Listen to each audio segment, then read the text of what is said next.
Это первая встреча бюро Милли Шура в этом году. Обсуждают результаты переписи населения. По ней татар в стране сейчас 4 миллиона 713 тысяч. Это на 600 тысяч меньше, чем 10 лет назад. Мы с этой цифрой не соглашаемся.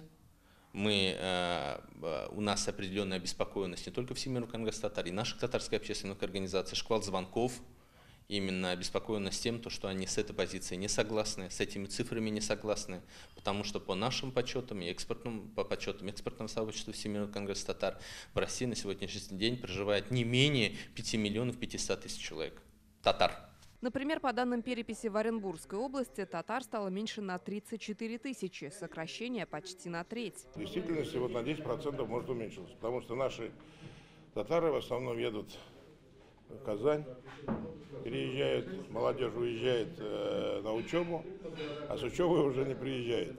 Поэтому, я думаю, 10% может быть, но не 30. Основная причина, я думаю, в том, что неправильно посчитали. При этом в Татарстане татары сохранили свою численность. Беспокойство вызывает сильное падение в других регионах, где их традиционно было много. Сегодня на заседании некоторые эксперты даже предложили провести независимый подсчет в каждом регионе, где проживают татары. Один из возможных вариантов – это обращение сейчас в местные переписные комиссии.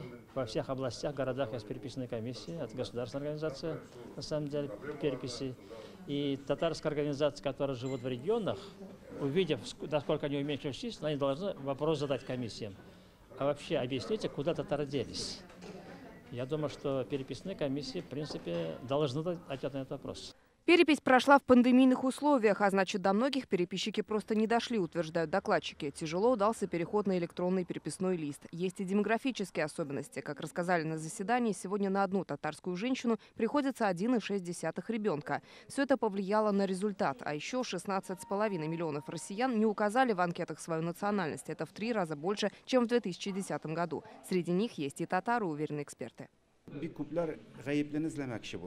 Многие хотят найти виноватых, но виноваты мы все. Сколько есть татар, все ответственны. Пусть ученые продолжают работать, но нужен и творческий поиск. Нам нужны лидеры, которые смогли бы заполнить эту пустоту. Нужны дополнительные меры, чтобы остановить эту тенденцию. Даже если в действительности количество татар не снизилось, нам в любом случае нужно заботиться о наших традициях и языке. Работы хватит всем.